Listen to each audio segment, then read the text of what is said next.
may buntag. Mayor, akong unahon kining naitabo kagabi iba dito sa checkpoint sa may Baloy area. Yeah. Nga daghan gid kayong mga tri-cab kanang gitawag nila nga bao. Lagi. Wala gyud makalusot sa checkpoint kay lagi sabot punta nga illegal. Yeah, in fact, I received many calls, many text messages, hangyo gyud, no, and ingon na pauli na sila, etc., etc. Now, ginawa ko na lang mo hangyo sa police, Colonel Dampal, pero di man mahimo. Di man mahimo, Romy, kay balaod man na, no? Even I have to respect the law. Bisan presidente, nobody is above the law, no? Mumanay balaod, so tumano na lang nato. Labi na nga daghan mga kuang gyud, grabe kayo kanang mag-ARPOC meeting na tanan rehiyon sa tibuok nasod, no, 17 na may kada region na ay Regional Peace and Order Council chairman, and ang co-chairman is either ang highest ranking police official in the region or the highest ranking military official again in the region, no, and then na ay vice chairman, and ang kini tanan are appointed by no less than the president. And si Secretary Anyo, secretary sa DILG, siya man ang gitahasan anang ARPOC, no? Although appeal po dia Secretary Lorenzana sa Defense, Secretary Esperon, Presidential Advisor, ug daghan pa, no? Pero si Secretary Anyo, sa ako ging obserbasyon, has been very, very, very particular and kanang mga frequency of the meetings, sunod na ay istoryahan, very organized, na abot na gud mi sa puntong ang mag-report ang ARPOC chairman gyud. Giabot na mi diya, no? Lugar, you have to speak up. Lugar, ikaw ang chairman, you have to report, no? Sunod na anay ilang gihimong module nga tanang rehiyon na ay audiovisual report para uniform ang reporting. Makumpare gid ang mga regions in terms of this area, that area, etc., etc., no? So na tabular form. Siyempre ikaw sa imong region medyo kagid mauwaw kung if your region is lagging behind. Lahi ka na sa mga ARPOC meetings niya itong ang mag-report ang police or military, no? Karon lahi gyud. So very particular ana Secretary Anyo. Dunay kay isa, I tell you, kay we were asked to a meeting in Davao, or was it in Manila. Dunay mga ARPOC chairman nga wala, mga 3-4 out of 17.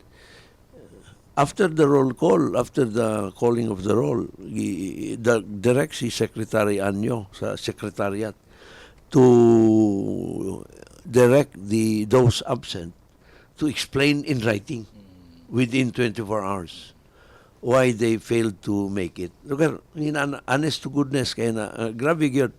And in all of these reports, kanang mga crimes, na index crimes, non-index crimes, I'm sure kanang index crimes are mo kanang crimes against property, etc., no, non-index.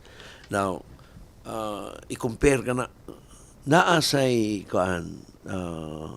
item nga kanang mga vehicular accidents na i-record ana. We know ang ARPOC talks about these things, ang vehicular accidents diha sa highways.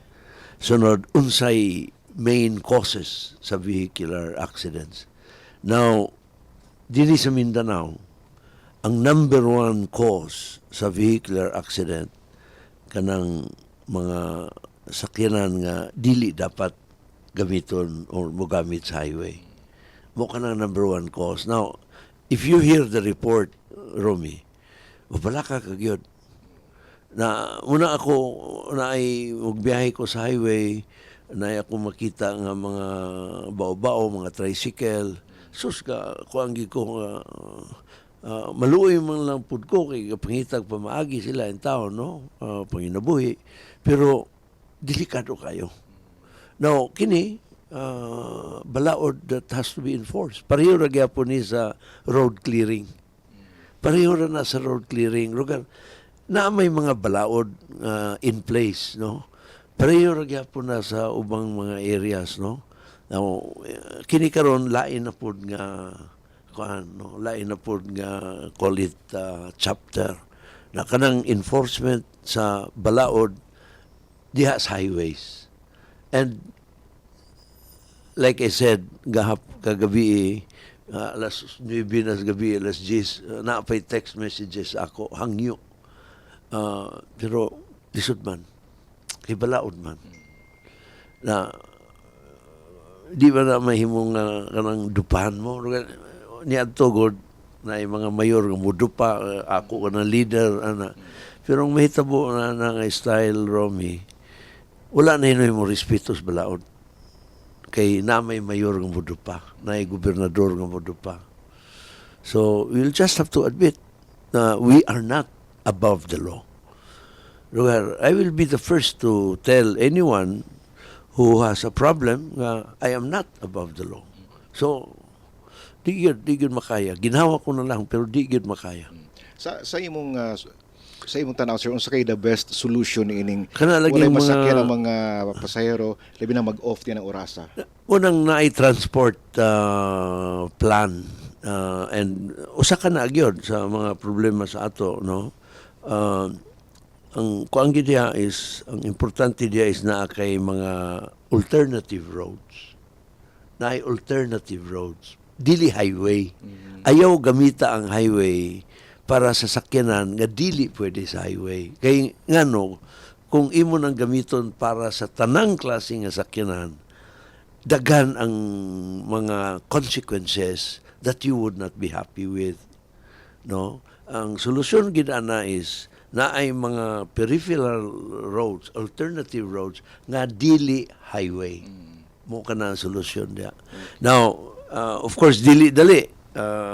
I have been telling my engineering group nga mangita og kanang pamaagi nga mabuhatan nato parallel road kanang Iligan Cagayan Butuan Road, no? That's a highway. Ibawal magid diha. Now, I tell you, diha sa Gusa, Panalitan, diha sa Gusa, di ka nakakita karon og tricycle diha sa highway. Wala ka na makita diha nga tricycle. Tua sa sulod. Tua sulod ang tricycle. Gibuhatan gigdalan. Mo na solusyon. Kaysa Bugo, Puerto, daghan pa. Mo lagi, pero mo na ang kuano, na may mga jeepney. Ang kuan mong god kay mo lagi ang usahay god kanang mga jeepney na may mga designated stops. Ang isa pa kanang mga suki-suki nakasabot ko ana, no? Kasabot kay ko ana lugar. Ako ni adto, Romy, elementary pa ko sa Balingasag. I used to naamo ko'y bisikleta nito. Akong i-drive ang akong ayaan nga maestra. Ngay balo ko anak, buntag, kuwaon ko siya sa balay nila, and then dungan mig sulod sa eskwelahan. Sunod pagkahapon, hulat ko sa iya, kaya ako siyang ihatod silang balay. Kasabot ko anak, kuhaan siya. Gusto niya convenience, walay problema. Mugya po ng bao-bao. Pero it's not as if nga kung wala ng bao-bao, wala na yung masakyan mga tao.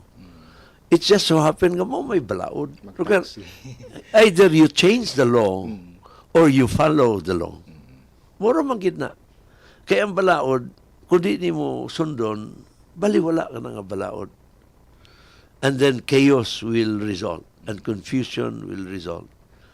Mura man na, either you enforce the law or you ignore the law. Ignoring the law is not an option for us. Okay.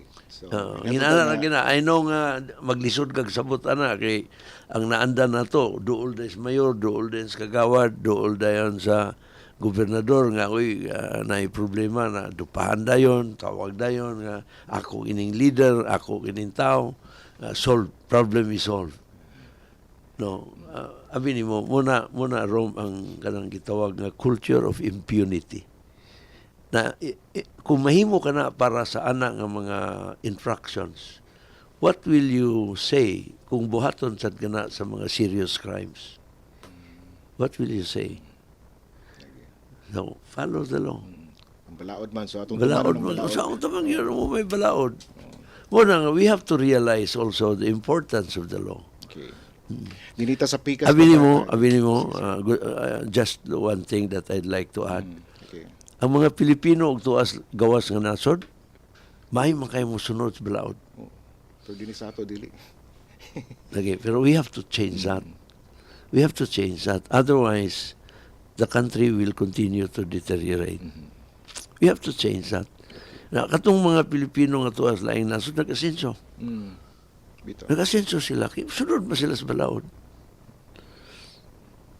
Yes. Sige sir. So dinita sir sa gusto natong isugutan karon kini bang mga memorandum of understanding signing between sa city government ug sa USTP on collaborative research projects. Unsa kini sir?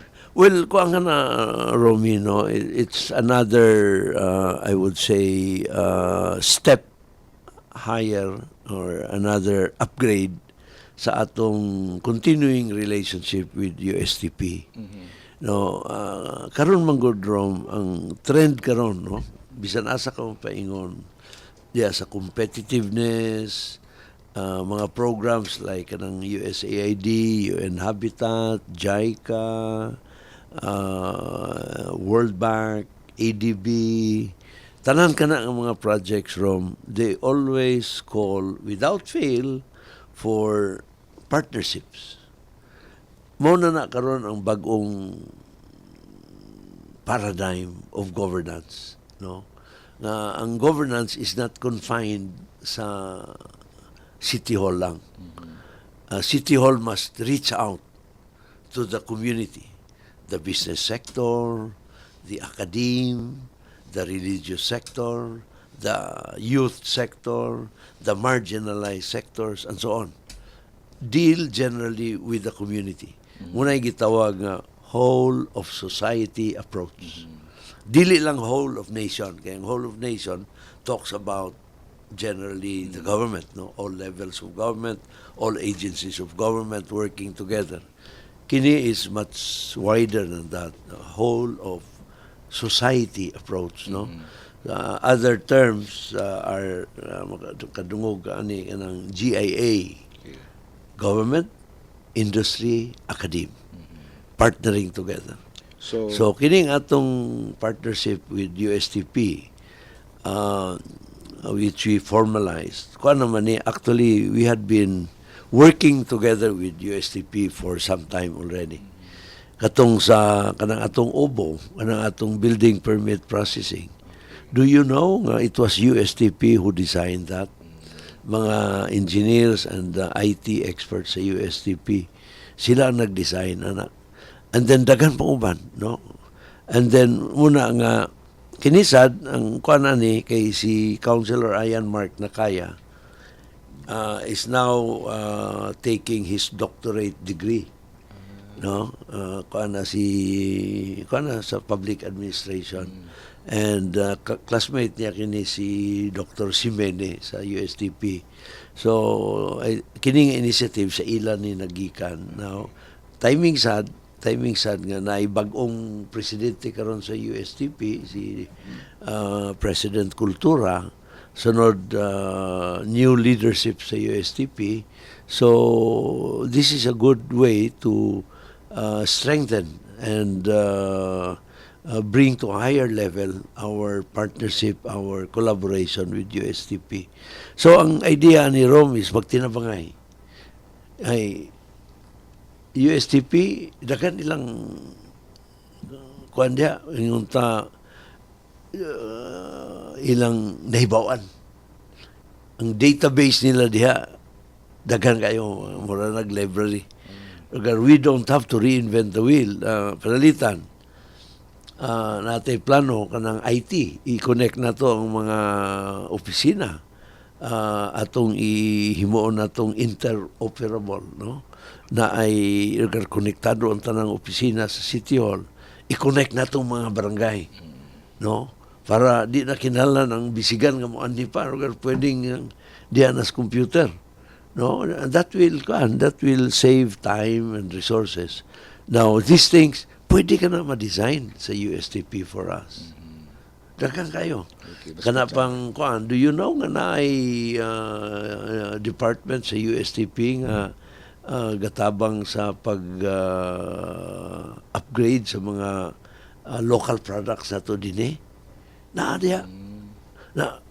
if we can connect the department to our producers to keep their products fresh, etc., in order to upgrade their products and make them more sellable and make them acceptable or meet the criteria para sa ubang mga nasod. Look, this is another way of upgrading ourselves. Sa laing bayan, sir, how about kining sa Gwanyang, South Korea? Unsa Yeah, man pud nga field kita pwede makig-exchange sa ila? Well, ang kuan na rom ang kalibutan is remember, no man is an island. No man lives alone, no?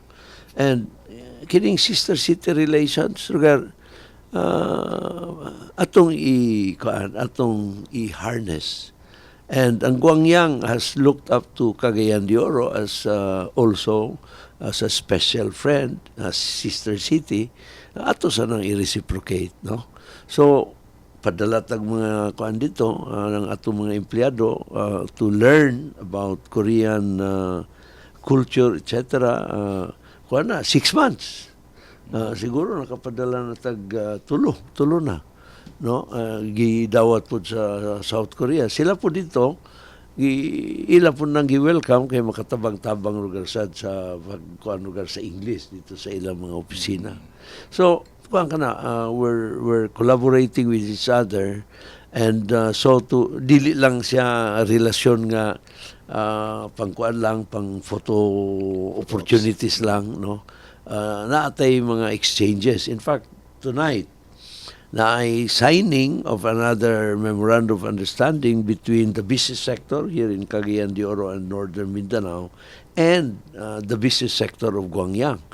Kay ang nagbisita din top level, ang mayor mismo sa Gwangyang, iyang mga opisyalis of the bureaucracy of Gwangyang city government, o ang leaders of the business sector, no less than the president of the Chamber of Commerce, Mr. Lee, is here with his colleagues.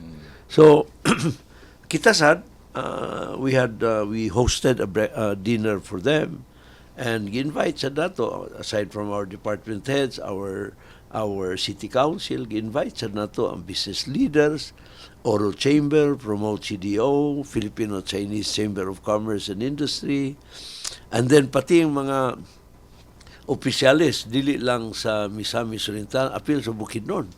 I'm glad Mayor Dahino of Baungon joined the activity. Business sector sa Manolo dito, Malay-Balay dito. Kaya nga to is i-promote na to. In fact, na ilang part sa ilang trip is to visit Fivitec and learn unsay ilang mahimo sa Fivitec. There are many things that we can do, and I must even add, we must do. And we're just doing these things. Katong sa China, mahitungod ba to sa exchange student gyapon, sir? Pareho gyapon. Pareho lang gyapon. Harbin o Wancha, Wanchay, Hong Kong mo ng Wanchay. Kining sa Korea, Gwanyang? Oo, sa itong city dito sa sa Fujian, Xiamen. Xiamen sa China. Oo. Yeah. Okay. Sunod, kanang mga activities sa sa Chinese consular office, na naman sila consular office sa Davao, that's for Mindanao. Japanese na agyapon, na imbitasyon, I go there. and attend their functions. Sakripisyo gyud katong kuan wato lang kus Davao just for to attend to these activities. The last 2 months, for instance, so October 1, itong celebration sa Chinese Consular Office, anniversary of the establishment of the People's Republic of China. And then 2 weeks after that, ang naay business forum dito sa Davao that was organized by the Davao Chamber of Commerce in partnership with the Japanese Embassy, Japanese Consular Office, to celebrate the centennial of Japan's presence in Mindanao. No? I also went there. And kuang kana naay mga business forum components niya na Rome. So we explain, we tell them what is Cagayan de Oro. Why should you consider Cagayan de Oro as your investment destination? Why are we attractive? Okay, sir, mag-last question ako. Sige, Pwede na. sige. Reaction lang mo, sir, kalabot ng pagtudlo ni President Duterte kang Vice President Leni Robredo nga siya ang kanang si tawag drug czar. Anti-drug czar. Yeah, kuan man na. Initially, it sounded like pamasugo, no, pamasugo. Kay everybody knows the president, the vice president do not belong to the same party, no, and naay kuan lugar naay divide between them, no. But I'm sure nga there is also mutual respect of their respective persons and positions. Kay siyempre both of them were elected by the people, the sovereign people, in a fair, honest, and orderly election. Although naay protest pa si former Senator Bongbong Marcos, no. Pero until that protest is decided in favor of Bongbong Marcos, si Vice President Leni Robredo is the duly elected Vice President of the country. In the same way nga si President Rodrigo Roa Duterte is the duly elected president. So kasabot na sila nga naa sila duty under the Constitution to respect the institutions of our country. And the office of the President, the office of the Vice President are constitutional offices. No? Now, anyway, pero naibikil lugar ng politika. Di na ko komentaryo, ana. No, I leave that to them. Now, sunod, when I heard about the President's inviting Vice President Leni as his drug czar, siyempre, the first thing that would cross your mind is, daw be dayon. Wala experience. Now, no, it's not kanang wala experience. May No. comments ako ba? No. Look, she was elected by the people. So, as the elected Vice President, by constitutional fiat, she is the one to succeed the President. Oo. Lugar, kanang wala experience, lugar, muna na, media play na. Now, pero, lugar, Vice Mayor Kikang Uy, paglingkod niya, ako I sought for him. Gihangyo ko silang Congressman Clarex, Kapitan Lorna nga si Kikang akong Vice Mayor. Now, di gani silang sugot, kalima, kaunong kung ato silang balay, just to plead to them nga musugot kay sigurado ako kailangan ko ni Kikang kay balo ko unsay kon lugar unsay role sa vice abi nimo ang importante diha sa ako ang role sa vice mayor is kaabag. Layo lugar, I know I remember in the beginning people thought nga layo ra kay si Vice Mayor Kikang kang ayan asenas, layo ra kayo, no, pero ko basaha og ayo ang karakter ni Vice Mayor Kikang, mahimo siyang kaabag. Kaloy sa Dios, we're doing well tungod kay kaabag. Na anyway, kanang kuan lugar nga wala experience lugar lisod man ang kuan lugar, she was already elected by the people. And for us to say nga may experience lugar, the sovereign people had elected her, no? munang akong respeto sa institusyon. Lugar pareho na niya to panahon ni Cory, mayroong wala man na experience. Pero she was the person that was placed to succeed Marcos, who had left. No? Anyway, ang punto na ko din ni Rome is this: kining gobyerno nato na ay national level and then all the way down sa local level. As far as operational matters are concerned, operational matters, no, let's say, ako lang i-simplify, na ay planning and operations. Simplify ko lang. Okay, sir. Who does the planning? National. Principally national. Who does the operations? Local. Local.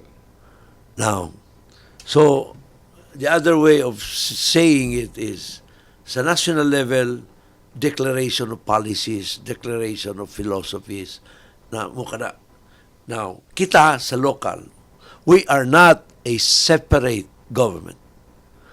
We are mere agents of the national level. We are mere creations of the national government. There is only one government in the country.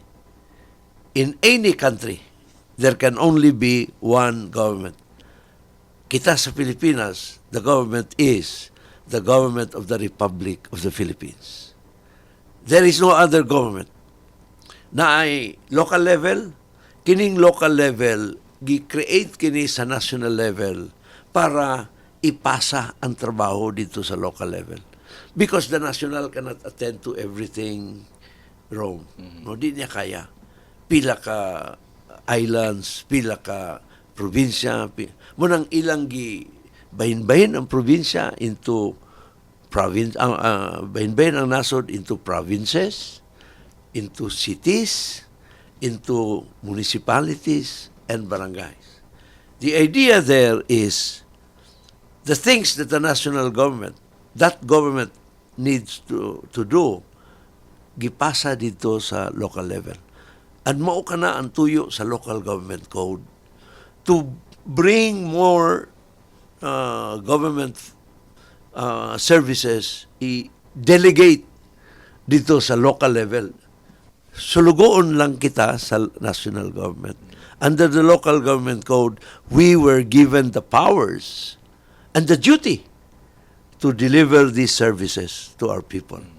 Kaya ang idea is to bring the government closer to the people para ang gobyerno would be more responsive, would be more accountable, and would be more sensitive to the aspirations of the people. Now, having said that, I cannot think of any operation of the national government that they can do alone successfully. Kinahanglan gyud ang local level. Ngani, ang sa local government code, gi-devolve gyud. Gi-devolve, And the word devolve is stronger sa gi-assign. Inyo na ka na nga tulubagon. Mo ka ng reason sa local government code. That's why gitagaan ta og taxing powers, gitagaan ta og share sa national taxes. Kaya na ay mga functions that were devolved to us. And what were these? Health and agriculture. Now, education, iya pagyapon na sa national. Pero muna karon bisan mga barangay na ay eskwelahan. National ka na. Ang local is supporting lang niya. Supporting. Now, sa operational matters, na kining drug, peace and order, etc. Rom, kung dili mo suporta ang local level, kung dili gakson sa local level ang policies, philosophies of the national leadership, maglisod.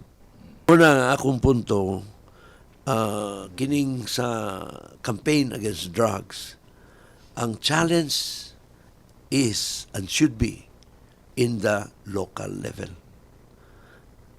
Local level. Now, munang ako kanang dito sa national issue, national level, I am not affected by that.